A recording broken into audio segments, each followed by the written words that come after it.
How similar is the life at Vogue to Devil Wears Prada? There is no closet where you can just go and be like, oh, today I feel like wearing Chanel. The prices have become so prohibitive that people are genuinely saying, why should I be spending $5,000 on this bag if there are 40,000 of this all over the world? In 8 hours, Anna Wintour accomplishes what 6 of me cannot. The girl from Goa coming in and saying, guys, we don't only have to talk about South Bombay and South Delhi. But something that I struggle to understand is that the women designers don't take up that space. Women were always told there's one seat, so you all have to fight for it. And now women are saying, no, we can all come together and we're far stronger as a cohort. There was a very famous Bollywood actor who saw me sitting in the back and he was like, what is she doing here? Get her out. And what's a fashion opinion that you have that could possibly get you cancelled on the internet? most of the major houses in the world are being led by men. And again, you're like, where are the women? When you think of power in global fashion, there's one name that sits at the center of it all: Vogue. For decades, Vogue has decided who gets seen, who gets celebrated, and who gets remembered. At the heart of that machine is its head of editorial content, part curator, part cultural critic, part gatekeeper of dreams, previously known as an editor-in-chief. Rochelle Pinto has a job most fashion insiders would kill for, but also the responsibility to steer Indian fashion through one of its most disruptive moments. A social media-driven culture where celebrity styling dominates, fashion journalism is questioned, and where Vogue itself has to prove it's still the ultimate authority. Today, we dive into who really holds power in Indian fashion. How do you balance access with honesty? And what does it mean for Vogue to define Indian fashion today? Rochelle, you have one of the most envied jobs in the world. Really? You really do. Okay. It's only because they don't know how hard it is, I think. Absolutely. And I don't think, and which is why I want to ask you, what was the process of getting there? Take us through that journey of how you get here. How you get here, honestly, Masoom, is that you start when you're really, really young. I think people only see this title and everybody thinks it was like, oh, some fairy godmother handpicked you from, an array of women. And that's not at all how it happened. Like how you get here is you have a 18-year-long career and you start at the bottom and you work really hard every day and you do the running around at Fashion Week as a cub journalist and, standing in the back, standing in the last row. And then you slowly work your way up to the front and every single day you have to show up. And I don't just mean in this job. I mean like from the day that you start your career. And I was very lucky that my parents pushed me to start working when I was very young. So I used to have summer jobs and I started working when I was like 11 in the sense that I was earning money in a job at the age of 11. Of course, it was a summer job. It wasn't full time. And of course, I had people watching over me. I wasn't allowed to just go wild. But you really have to build that kind of work ethic because I think what a lot of people, when they see this job, what they don't understand is that it is a job, it is showing up sometimes 13, 14 hours of Vogue wedding atelier. That was sometimes 20 hours a day because when the actual atelier shuts, that's when all the preparation for the next day starts. Right now, we're, on our way to planning Forces of Fashion. So on my way here, I was answering hundreds of emails and calls. So people think this is some like really glamorous job. And of course, I get to sit with incredible women like you and under these lights and, we're both dolled up and we're having this beautiful chat. But for the most part, it is an actual job. And I like to stress on that, as boring as it sounds, because I feel like I want people, if they have the aspiration to really achieve success, and I know that you've also put in the hours. This was not something that was just handed to you, right? I feel like it's our responsibility to talk about that, to talk about what it took to actually get here and actually see some modicum of success. There's so much that's actually going beyond the title, right? Even when we talk about head of editorial content, I don't know if this really falls under that bucket. I think of it as everything falls under that bucket because I feel like Vogue is, if you're the captain of the ship and even if not to be gross about it, but even if the toilet of the ship is not working, you can't say, listen, I'm the captain, it's not my problem. At some point, you have to make all problem. You have to get involved. And not necessarily that without the skill set of a, in this analogy, it's not like the captain is also the plumber, but the captain has to care that something is going wrong and has to get involved and has to ensure that the team knows they have a leader.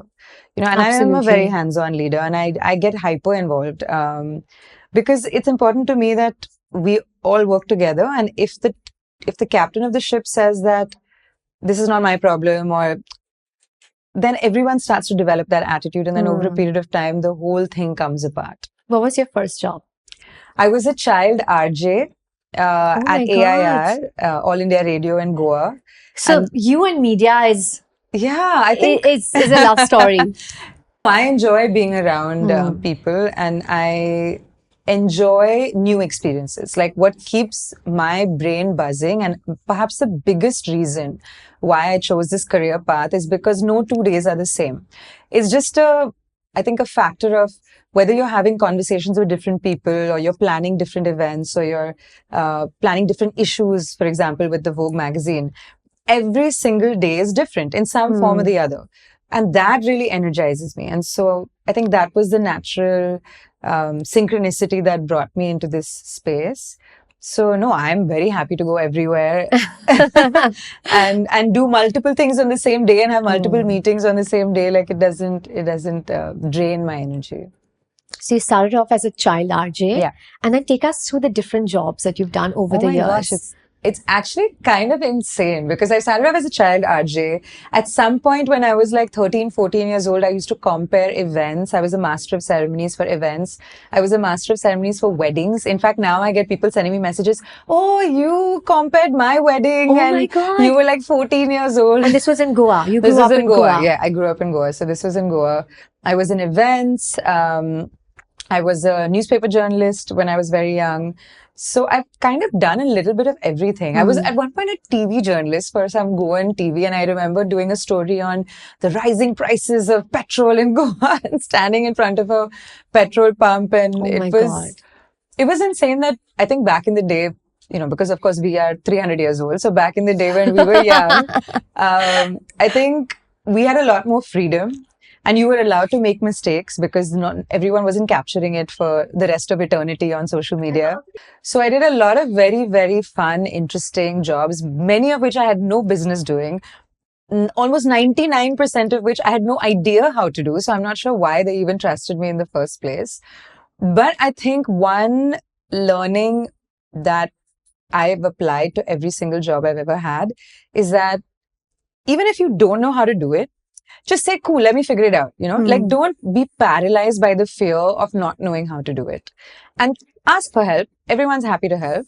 And eventually you'll figure it out, because honestly, no one really knows what they're doing. Everyone was like thrown into the deep end at some level, right? It is a bit of fake it till you make it. 100%. Right? There is, 100%. When someone says something and you're like, yes, I got it. Or, I'll do it. Yeah. And you have no idea how you're going to do it. Yeah. But there's this hack that I use to actually train my team better with this. Really? Which is whenever they would come to me, and this was, a few years earlier, whenever they would come to me with questions that they didn't know how to do, I said, don't come to me.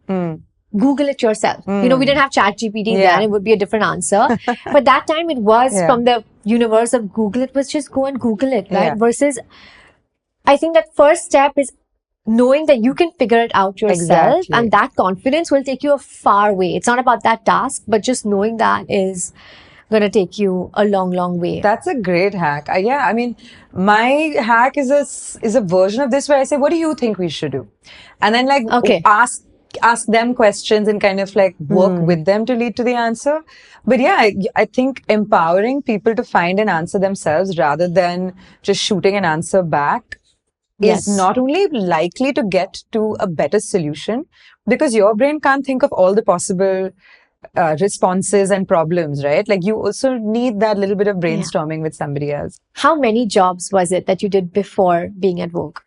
Okay, so if we're not counting the part-time jobs and the summer jobs and all those things, I mean, I started my career at a youth magazine called Yuva.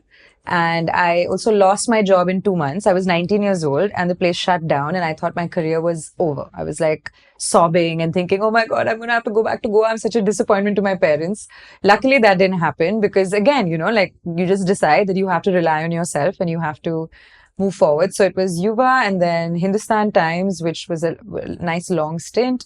Then I joined Vogue the very first time as a digital writer on the as a fashion writer on the digital team, which at that time nobody cared about digital. Okay, we were like in a different building altogether. We weren't even sitting with the main Vogue team, and the main Vogue team didn't know we existed.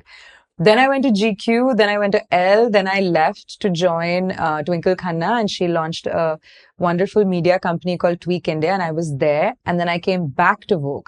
So it has been like a really long time, and I haven't just jumped to each of these places. I've spent time, I've invested, I've built at each of these places. So yeah, this is my 7th full-time job. Wow. Yeah. Fantastic. Thank you. Thank you. Do you feel the pressure of being the head of editorial content for Vogue? Of course. I mean, you recognize that Vogue is such a beloved brand that everyone has a really strong opinion about what it should look like, what it should sound like, who gets to be on the cover, what you should be saying on social media. So it is a huge responsibility. And it is something that I recognize, but I also understand why people care so deeply about it, right? Because it has been the best media brand in the country for so long, and it has brought so much joy to people's lives. It's also built so many people's careers, not just the people who are on the cover, but also the team. I mean, everyone who's worked at Vogue for the most part goes on to do fantastic things in their career and be at the very top of their job. I mean, just look at Anita. She's still the first name that pops into your mind when you think of a stylist in this country. So with that kind of power, not to quote Spider-Man, but with that kind of power comes tremendous responsibility. So it is pressure. But I think over these many years have come to understand that, the world moves on very quickly and you're allowed to make mistakes. You're not meant to be superhuman. The most important thing is to acknowledge the mistake, learn from it, and have a life outside of this world, Masoom. I feel like when I go back home to my, whether that's going back home to Goa to my parents or going back home to my cat and my partner, my cat does not care that I'm the head of editorial content. My cat is like, I'm hungry, you're late, feed me. Right? So I think that really kind of takes the pressure off because you realize that there's a great big world out there beyond the angry comments on Instagram and beyond the covers and the celebrities and the red carpets. And that world is real. And my real friends and my real life gives me that respite from what is otherwise a tremendous responsibility. When you started the new role, what was one thing you needed to change immediately? I think I needed to change myself. I needed to change my own sort of struggles with what I thought this job needed, how I was going to handle it all. A lot of that you realize is an internal struggle, not an external struggle, because the company knows what it stands for. Vogue knows exactly what it's going to be, and you cannot change anything immediately. And I think that was the big learning, is that I was like, okay, I'm going to come in and I'm going to have this great energy and, we're going to make the most amazing first issue. And we cared so much about our first issue and we put so much love and heart and soul. And we were just standing there waiting for applause, right? Everyone's going to applaud. And the applause didn't come. And you're just like, oh, okay. So it doesn't really matter how much effort you put into it. That doesn't necessarily mean it's going to be received in that way. And then you start to understand what is important, whose feedback is important, how to take feedback without it absolutely crushing your soul and make you want to curl up under the blankets and cry for 10 days. Yeah. And how to tune out the voices that are there to largely be cruel, because I think it's become a bit of a sport sometimes on social media. And to, again, have faith in the vision that you've sort of worked out for yourself and the vision that you are setting, that course that you're setting the brand on. So I did tell my team that, our very first issue, for example, I did tell them that this is not a fashion issue. This is a declaration of who we are and what we believe in. And it is going to be a slow burn. It was about, standing up for something and speaking about a greater vision. And what I think happened is that people eventually understood that. And so now, we talked about the joy of sisterhood, and we talked about how for the first time, you can see women actively. And I don't just mean talking about it. I mean, women, if they get a job opportunity that they can't take, they call a friend and say, listen, this is happening. Can I recommend you? Women sponsoring each other, like women in positions of power, taking on people they can mentor. And I hadn't seen that before. Women were always told there's one seat, so you all have to fight for it. And now women are saying, no, we can all come together and we're far stronger as a cohort. And the reason I learned that is because when I got this job, I can't tell you the kind of messages that I got from people I hadn't spoken to in ages. I got people sending me notes, people sending me gifts, because they said that, you don't come from this world. You're not from this background. We know who you are and you've worked your way here. And it feels like the fact that you've got this job, it feels like now it's possible for other women to come from sort of quote unquote outside the industry and make it. So I have a note that's still on my fridge, which says, it's from a dear friend saying, your win feels personal. And I was like, that's amazing. I've never experienced that before. So I really wanted to dedicate that first issue to this spirit that I'm seeing more and more of, women really relying on each other, asking for help, seeking advice, supporting each other, championing each other. It's a very intoxicating movement to be a part of. So as someone who's a stakeholder in the same media industry as you, I saw the shift in vision. And I have to tell you that it did feel like there was a new rush of energy. We met once as well. And that interaction felt very refreshing. Thank you. And it felt like you were bringing on those new ideas. While having that vision, did you feel like how much of you could you bring to the table and how much of Vogue did you really have to keep with it? And where I'm going with this is that today, as the leader of the organization, how much of a universe that's as impactful as Vogue, how much of it is reliable on betting on the leader and being able to take that forward and the leader's personal sort of preferences? That's a great question. I think that you get this job because at some level there is a synergy, right? But there is a public face and a private face. Like who I am in private may be about 20% more open and more free, maybe goofier, maybe even more short-tempered. I can't perform. I can't do all of that as the leader of Vogue. But I think fundamentally the principles have to align. And I think they do. What I really admire and appreciate about the organization, and I think a lot of this comes directly from Anna, is that we never really sit on our past glories and say, well, look at what we've already done. There is such a hunger, and Anna at her age still will start every meeting with what should we be doing better? What is new? What is exciting? Tell us what's happening in your countries. How can we kind of have that reflect in Vogue? So you recognize that you're in a place which really aligns with your perfectionism, if I were to call it that, and a place that genuinely invests in stories and invests in the people that work there. So to your question, how much, I would say Vogue and we believe in the same fundamental principles. Of course, there's a lot of stuff that I've had to learn because I don't, again, naturally come from this world. And there's a lot of stuff I've had to unlearn also, which is that we don't only have to care about what's happening in Bombay and Delhi. It's not Vogue Bombay or Vogue Delhi, it's Vogue India.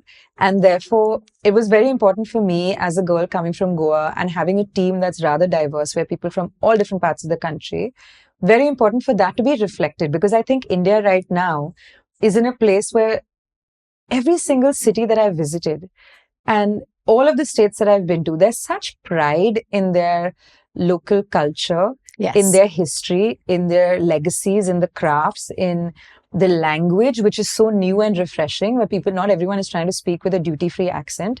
Everyone is very happy speaking like how they speak. And they're very proud of the language that they speak in their homes. And we really wanted to reflect that. I think that is me in Vogue. That is a little bit of like the girl from Goa coming in and saying, guys, we don't only have to talk about South Bombay and South Delhi. We can talk about other parts, and we can discover new voices, and we can do things that people don't expect us to do. So I don't know if you've heard of, it's quite popular on YouTube, but the whole India 1, India 2, India 3 theory. No, I haven't. What is that? So it basically talks about the 3 different types of Indias that Okay. we all come from. Okay. And this is actually was something that was conceptualized by Kishore Biani, who's, Okay. a businessman, and he's very intelligent. And it's a concept that he's put together to actually describe how consumers are coming from different types of Indias, right? And how when you go to, for example, a brand, let's say, is launching in a different country, Yeah. they deal with the citizen of that country as a whole. Yeah. Versus in India, the audience is so diverse. Absolutely. Right? And every consumer of India 1, India 2, India 3 reacts, behaves, consumes entirely differently from the other. And I do think that, and not from this conversation, but even when I've seen the content that you've created, it is New India that kind of comes to my mind. Thank you. Because that's where the power lies, Yeah. right? And that's not right now. It's always, the power has always been in Bombay and Delhi represent. But it's the rest of India that creates. Absolutely. It's the rest of India that builds, right? Even if everyone that's going to an IIM in Ahmedabad still coming from every little part of India. And that's kind of what builds all of it together. And I do see, and I really hope you make that vision stronger and stronger. Thank you. Because I think that is so important. That is the story of India today. Whether it's for, a global conversation or a local conversation, it's irrelevant. I think that's the story for it today.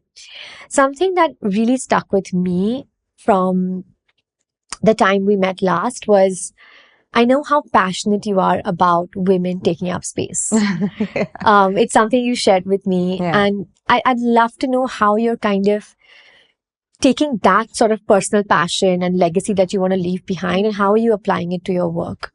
I think of it at every single level that we do, whether that is making myself available to the team for even simple sometimes questions or doubts, or noticing that someone's not having a very good day, or maybe someone's struggling with something, and kind of like finding a moment to talk to them and help them feel seen, first of all, and then empowering them to change their circumstances. Because I think that I also grew up in a time when, as we spoke about earlier, right, women were kind of pitted against each other, that having a mentor or having someone in your corner, especially a woman in your corner, because they really understand the struggles you're going through, the full complexity of all the struggles you're going through, quite differently from the way that a man would. And I was very lucky to have that. My first editor at Vogue was Sita Wadhwani, and till today, Sita is someone I can call and say, like, what are your thoughts on this? And she will give me her time. And I think that helped me so much in my career. Or even when it was working with Twinkle, she was so available and shared so much of her knowledge and her insight. And till today, will be that voice of compassion and encouragement that I want to be able to pay that forward. So that's something that I do at work. And I'm very happy to say that a lot of my colleagues in other magazines, we all talk to each other. We all kind of like encourage each other. We may not be able to share each other's covers on social media. It may not go to that extent, but we will give each other encouragement and share our doubts. And I have a wonderful relationship with most of them. And I have to say there have been moments where they have actually come to my rescue and helped me deal with whether it was an issue about like, oh my God, how do we deal with this new generation and, like the struggles that we face? Or if it's, like, oh, I had this issue on the shoot, and how did you ever have something like that? So I can't tell you, Masoom, how lovely it is to be a part of that cultural shift where rather than see everyone as a threat, you see an ally. And full credit to all the women in leadership positions, all the other amazing magazines who have like women leaders. I can see it in the way they interact with me, in the way that they're running their brands, in the way that they generally have, that spiky outer facade, which was like, don't talk to me, don't get into the elevator with me. That doesn't exist only, which is so great. You just gave me a brilliant idea, by the way. I have to share it with you. It literally was, please. I was literally visualizing that it would be so amazing to once have a round table 100% with all the editors.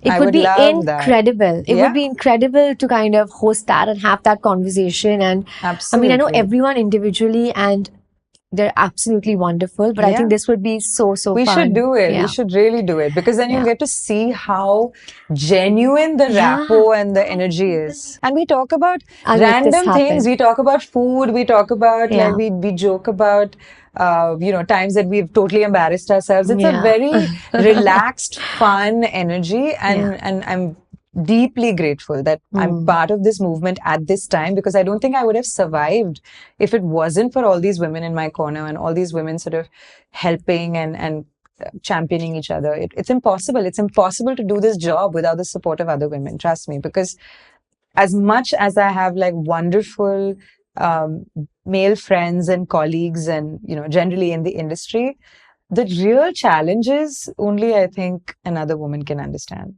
Absolutely. Yeah. I totally get it. So I'm with you on this. Amazing. But who taught you how to take up space? And what does taking up space really mean, right? Is it speaking out loud at a meeting? I think taking up space starts with believing you have the right to be there.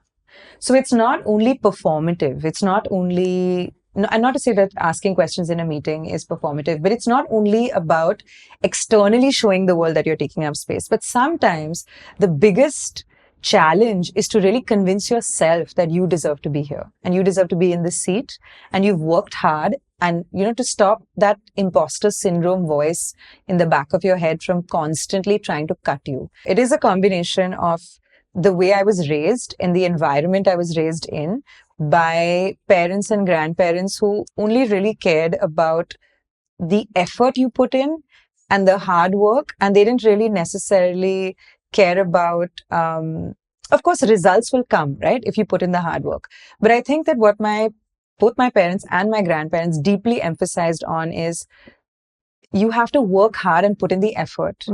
And then what happens after that, we are okay with, because that's out of your hands. But we don't want to see you just phoning it in, right? And one other thing that I think I really benefited from is, in my house, we never talked about the way we looked. There was no conversation about pretty, beautiful hair, skin. Like, it just didn't exist. All that my mom cared about was that we were presentable, in the sense that we were clean and neat. And in this generation, you had clothes on. Yeah, exactly. That's my struggle with my kids. Like, just keep the clothes on.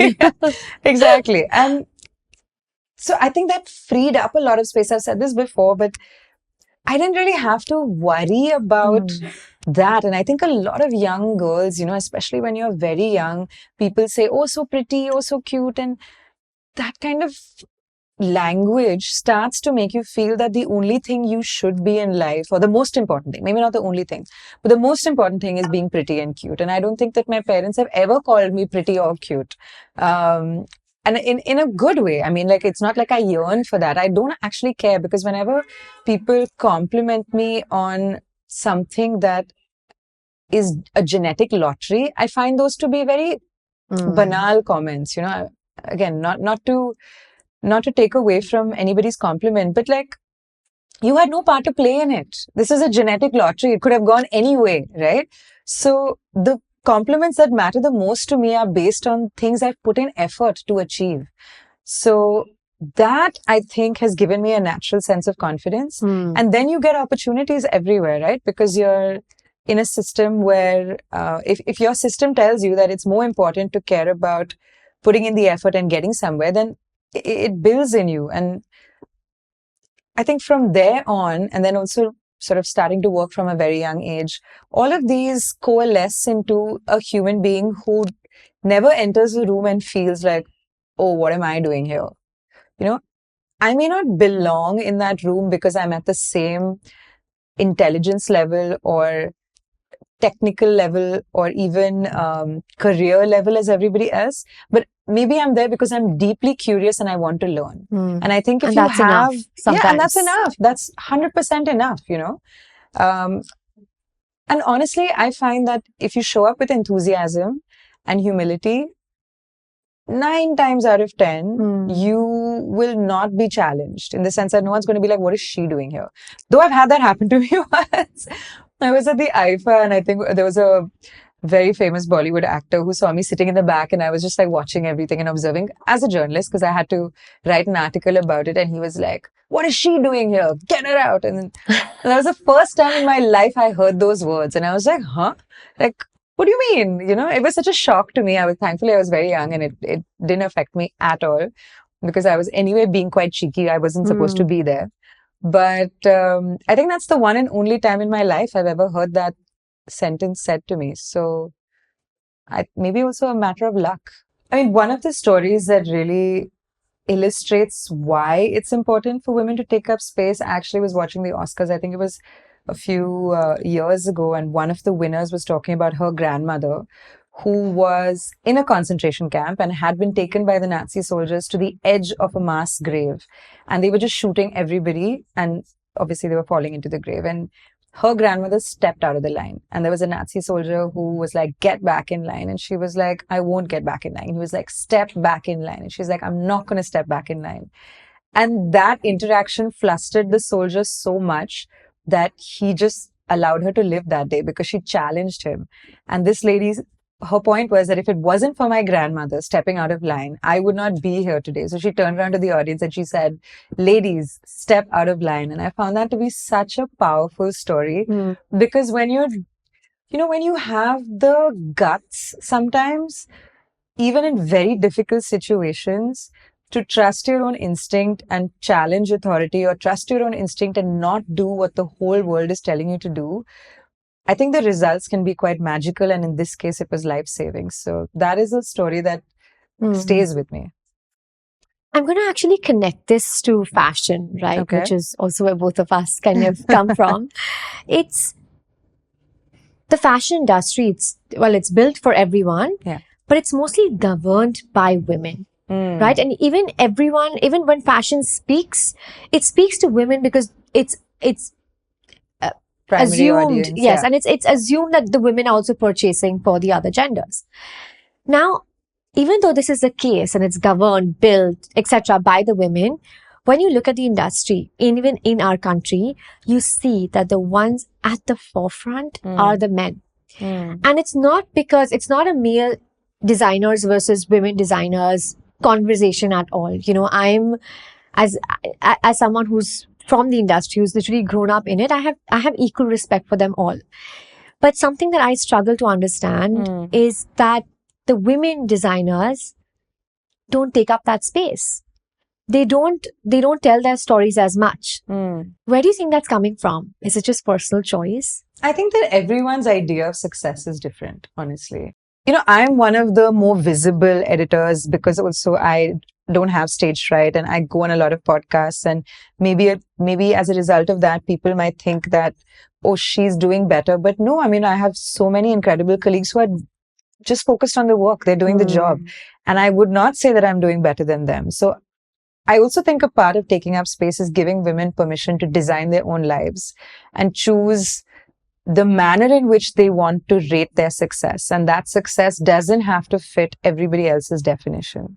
Sometimes even I get fed up of seeing my own face, and being everywhere. Yeah, but I think as someone, I have to interrupt here because you think it's a conversation that you're doing because maybe you're an extrovert and you don't have stage fright. But I think what's so easy to forget is that everything that you're saying is having such a deep impact on that young girl, right? And I'm saying it to you, but I'm also saying it to everyone else, right? That today you think you're here to talk about your job and your life. No, you're not. You're really representing an industry today you're also representing the country when we're having this conversation, because there could be someone tuning in from we don't know where in the world. True. And they're making their synopsis of what Indian fashion stands as today.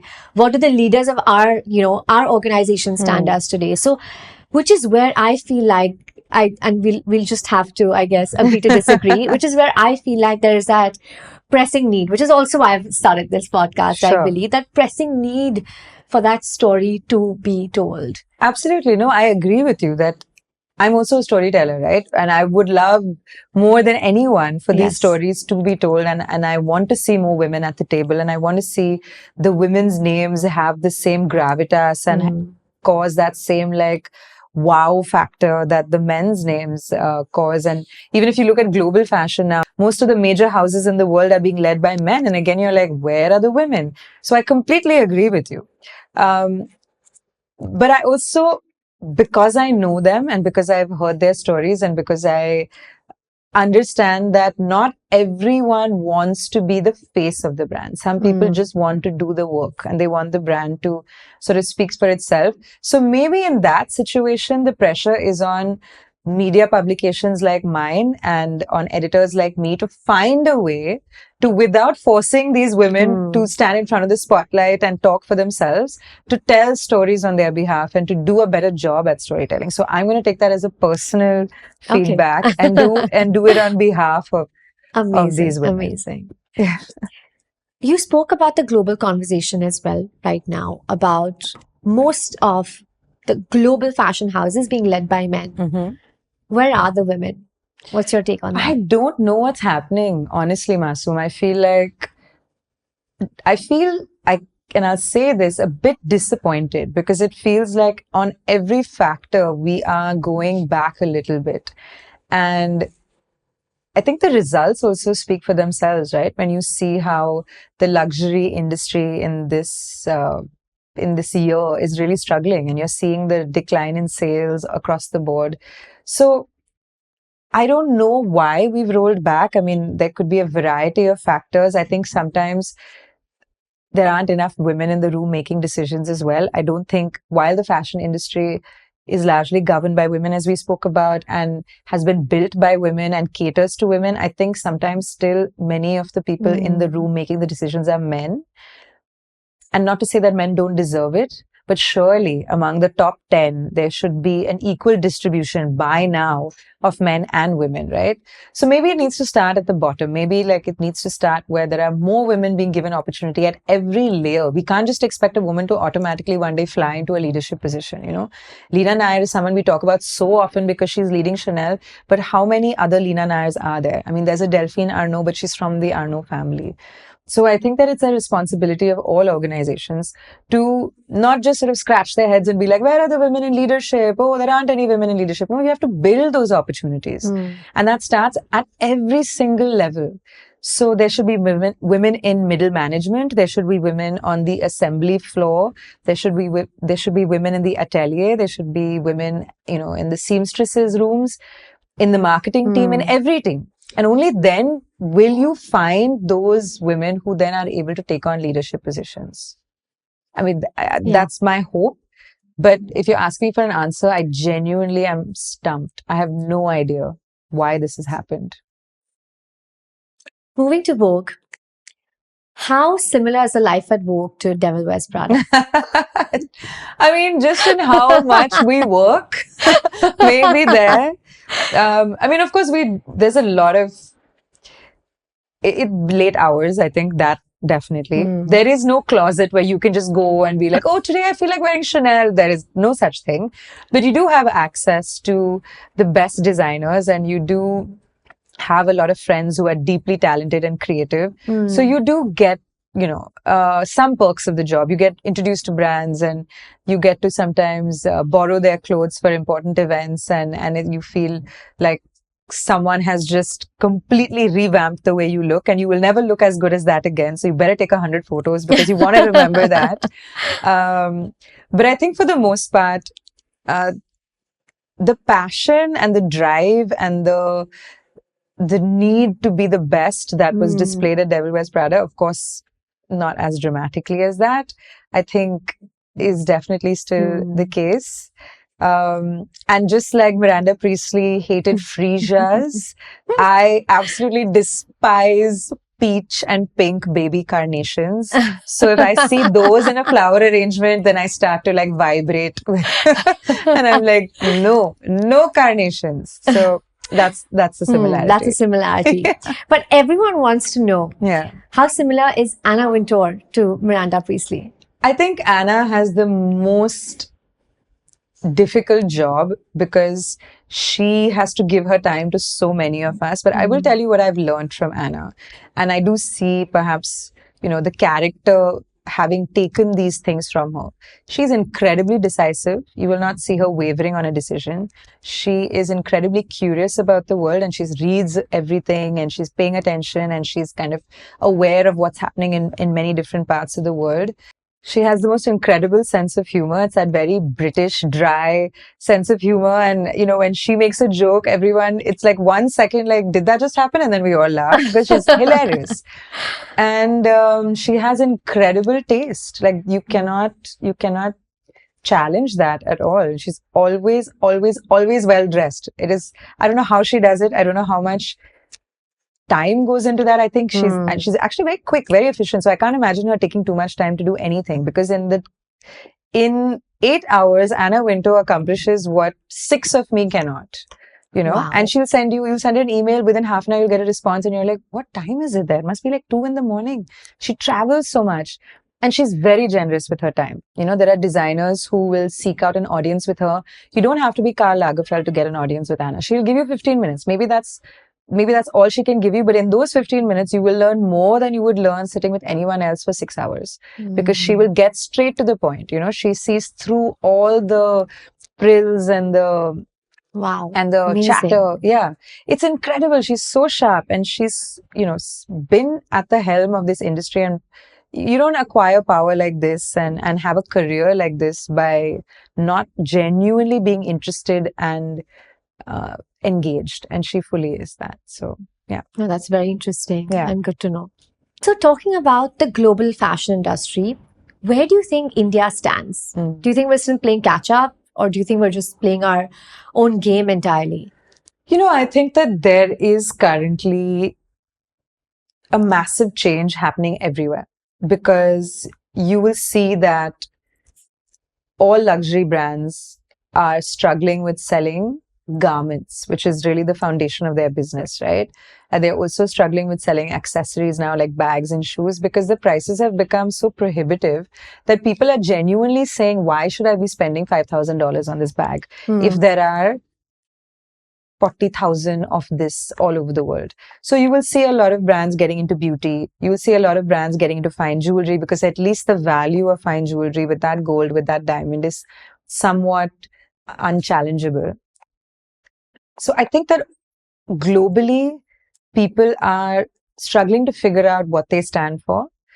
I think in India, rather than rush to keep up, we should be taking very careful steps and figuring out exactly what our strengths are and understanding how to play to those strengths rather than try and be the next Dior or the next Gucci or the next whatever.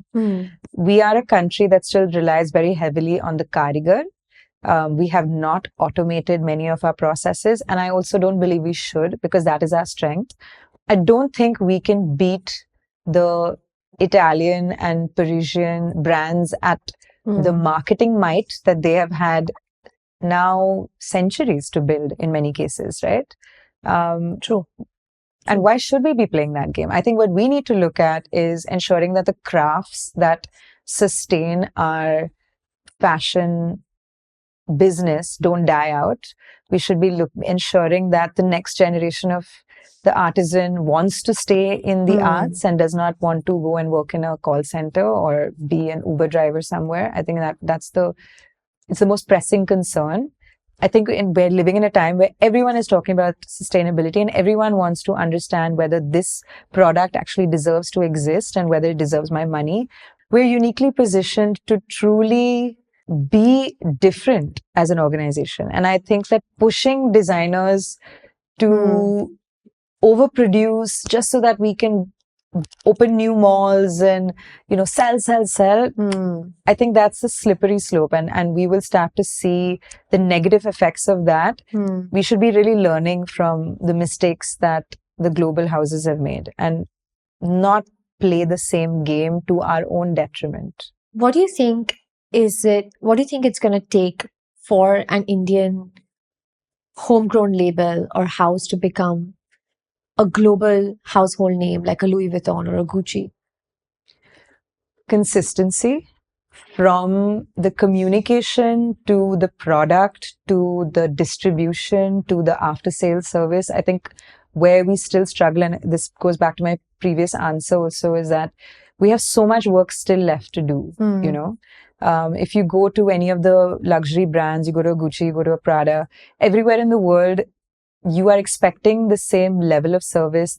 Maybe the look and feel will change because depending on the local sort of flavor, they might infuse the store. But the quality is consistent. And I don't think we've been able to achieve that yet with a lot of Indian designers. The marketing might. So many of these brands, Masoom, have been built on marketing, right? Like if you put 10 bags of 10 different luxury brands on a table, remove the tags, and ask someone to really be able to identify. Of course, there are some icons, and I'm not talking about the iconic shapes and the iconic bags, but yes, it's marketing. Why is one leather bag different from another leather bag? Truly, it's also brand building. But that's marketing, right? Okay. That's the narrative. That's the story. That's the legacy. I'm telling you all these things, but ultimately, the raw materials are all coming from the same place. It's not like I am actually farming the leather that I'm making, right? It's all coming from the same place. The artisans have largely learned in the same spaces. We know that India has the production houses that do the embroideries and do a lot of the karigari for all of these houses. And in the same production house that's embroidering for one brand, they're embroidering for the other. The guys are sitting next to each other. So I think that there's a lot of consistency and professionalism that needs to come in. And then that marketing story really needs to be built well. Tell me your favorite marketing story globally. I think De Beers, right? The idea that a diamond is forever. Like they took a rock, a shiny rock, and they turned it into something that people are willing to spend obnoxious amounts of money on. And in many of these cases, we all, I think, get distracted by shiny objects. So, and I think that line was also a woman, by the way, who came up with that. I can't remember her name, but we should definitely give her credit for it because she came up with this line, De Beers, a diamond is forever. I think that is probably one of the most powerful lines that has ever been spoken into the universe because it's what built the diamond industry as we know it today. Not just a brand, but it built an entire industry as we know it that today. Could be that's an interesting way of. I think that's one of the most powerful marketing stories ever. I think Santa Claus, the fact that Santa Claus exists, he was an invention. He didn't, like the way that we imagine Santa Claus today was created by the Coca-Cola company. But that is truly, if you were to ask, but from a fashion perspective, it's De Beers. Yeah. 10 years from now, what is the headline you want to read about Indian fashion? 10 years from now, what I would love Indian fashion to stand for is really that we stood the test of time, that we did not chase ephemeral goals and we did not chase foreign recognition. I think we still, as a country, we use different words now. We don't say West, we say global, but actually we mean the West. We are not looking at Southeast Asia. We are not looking at the African continent and being like, give us recognition. We still do mean the West. And I think that little bit of, I would go so far as to say that little bit of hypocrisy we need to challenge every day. But I would love to believe that we built a self-sustaining, empathetic fashion industry where it's not just the people at the very top, the suits and the CEOs and the founders who are, getting richer and their lives are improving, but at every level, people's lives are improving. We aren't having a greatly damaging impact on the environment because I care very deeply about that. I'm a little bit of a fanatic when it comes to the environment and for the cause of animals. I would love to say that we became a cruelty-free industry. 10 years from now, I think our greatest success would be if we became a self-sustaining, truly diverse, cruelty-free, more sustainable industry where everyone is better off and not just the people at the top. Do you think Bollywood makes Indian fashion bigger? 100%. Yeah. What's your take on that? I think it's, I compare trying to fight the idea of celebrities with trying to swim against the tide. I'm from Goa, so I'll always go back to that. It's like you will get tired and you will fail.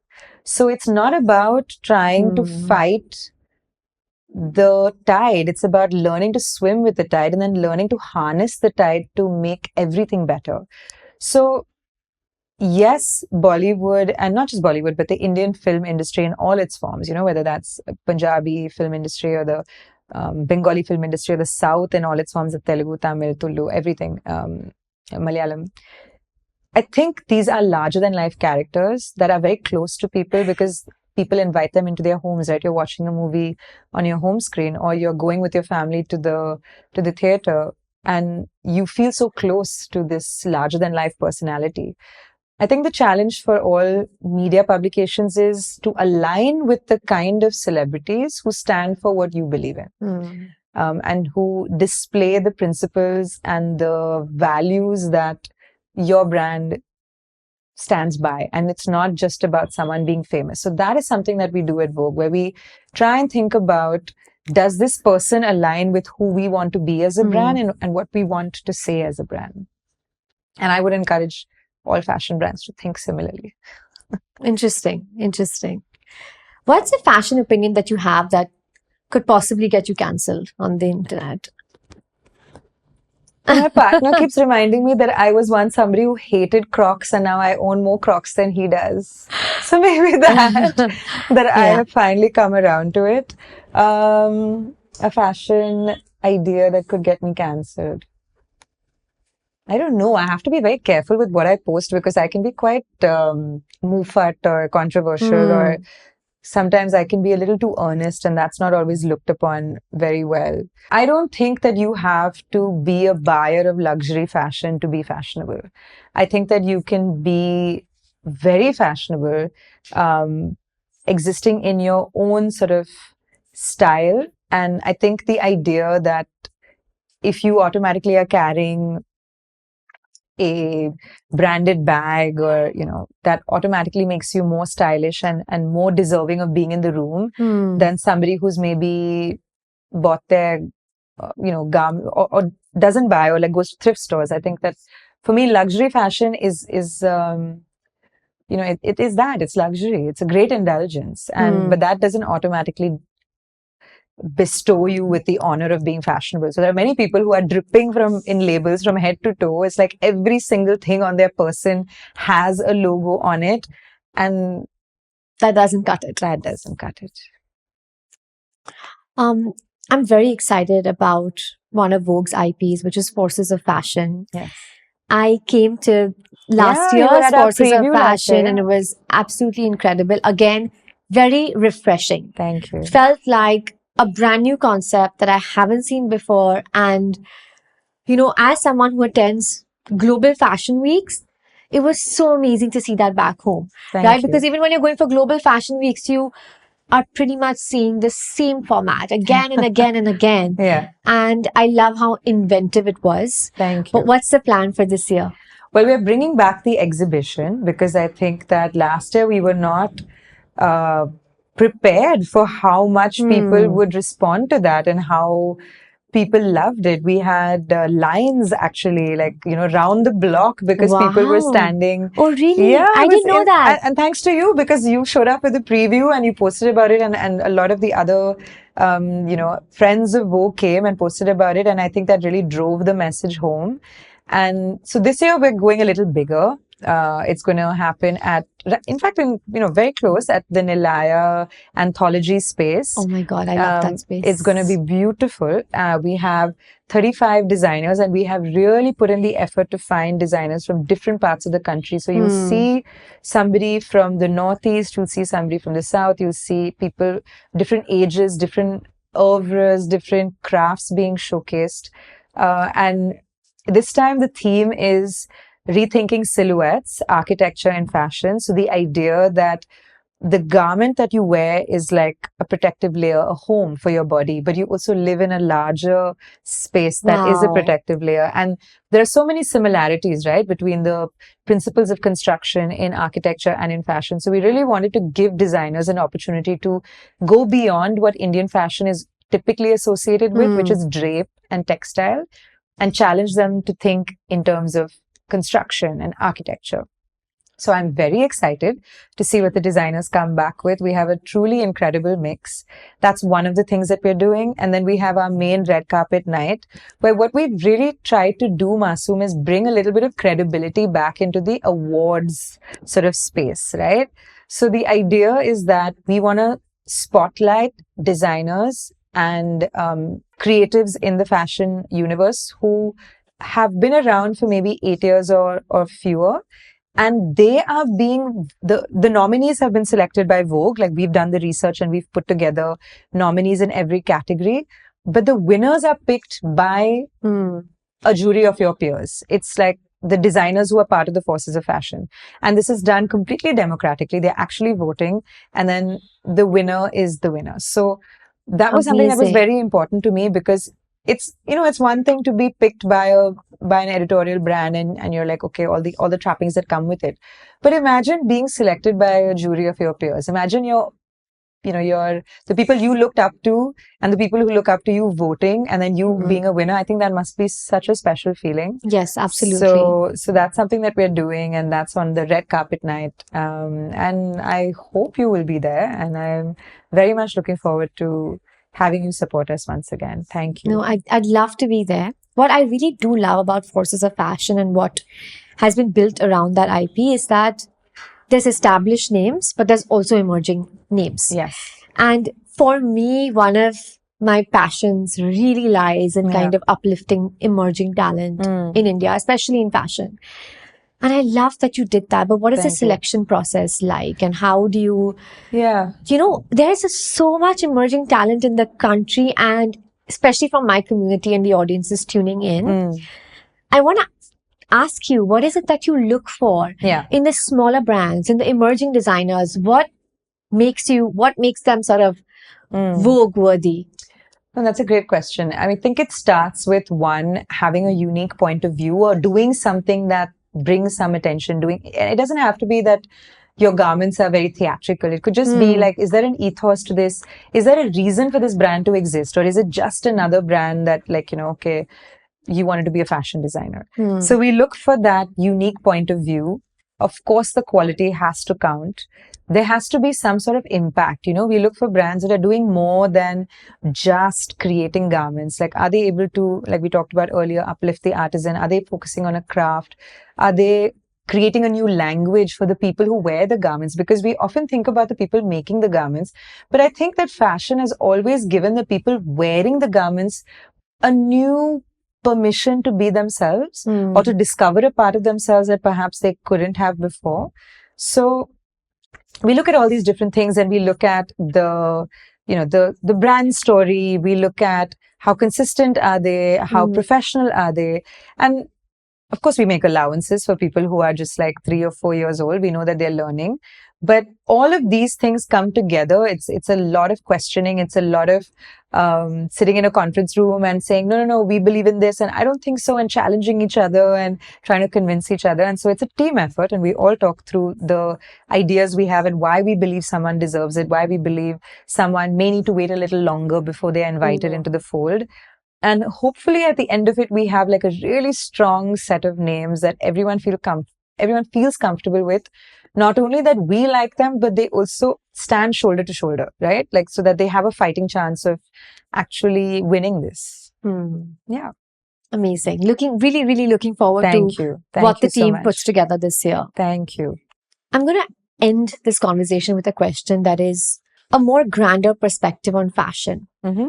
What is fashion to you, and why do you think it's relevant today in a world that is also going through such large changes, more negative than positive, with the kind of things that we're seeing politically, Yes. Yeah. with the climate, with the environment? Yeah. Why does fashion that is seen as such a superficial industry, why does it still hold that power and that gravitas? I've always looked at fashion as a language. What we put on our bodies, it says so much about who we are. It really starts at a fundamental level where it speaks to your culture, it speaks to your heritage, your values in life. And that's why it's so deeply personal to every single person, right? And there's no way around that. Now, fashion is a language that allows you to express yourself without you saying a single word. It allows other people to understand who you are without you having to say anything. But it also gives you permission to change who you are. And it also gives you permission to change your circumstances. Like you could have had a really bad day, but you put on something that makes you feel fierce and powerful, and it completely changes. It is so deeply emotional and psychological that I think we often don't think about that. And people who call it superficial, I think it's cool sometimes to call it superficial, and it comes from a place of insecurity. But there is nothing superficial about fashion, not from the people who create it to the people who sell it, to the people who write about it, or the people who wear it, right? There is nothing that all of us do every day, and you are guaranteed that no matter what anybody else does in their life, the one thing they will do is get dressed, hopefully, that day, and not be walking around naked. So it is also a shared sort of ritual that we have. I mean, you've chosen to obviously wear Indian designers and to front this beautiful jewelry, and I can tell so much about the way that you've put yourself together, and you can also tell so much about anybody else, no matter what they wear, through this unspoken language. It is also memory captured in something tangible, because and it doesn't have to be something grand, like, your wedding garment or your grandmother's necklace that she handed down to you. It could literally be sometimes, people have their lucky clothes, something that they wore, and on that day, something amazing happened to them. So every time they need a little bit of luck, they wear that garment. I mean, what other things carry this much potentiality in them, right? Like there's so much we always power. remember what we're wearing in the most important moments of our lives. Exactly. And you want to feel comfortable, and you want to feel beautiful or handsome or strong, or you want to be able to move with ease. Fashion can be so restrictive. Fashion can be so empowering. Fashion can really affect how you feel on a day-to-day basis. As any woman who has ever, danced all night in heels can tell you. And I think that there's very little that fashion does not encompass. And that's what I would love for people to understand about it. Thank you. Thank you, Rochelle. Thank you for your Masoom. time. Thank you so much for being here. Always really, a really pleasure. appreciate it. And there was so much to take back from today's conversation. Thank you. Thank and you we're for this looking forward to opportunity. Pressures of Fashion. You have to be there. I'm so excited to share what we've been working on with you. Thank you. Thank you. Thank you so much for watching or listening all the way through. I'd love for you to hit that subscribe button. It helps this show reach more incredible people like you, and most importantly, get closer to our goal to build an incredible community with the Masoom Minawala Show. My goals with this show are audacious, and you all are the most important part of this journey. I want to create for you. So tell me what you want to hear. What stories could change your life? I read every single comment, and your reflections honestly help us shape where this show goes next. I'll see you in the next one.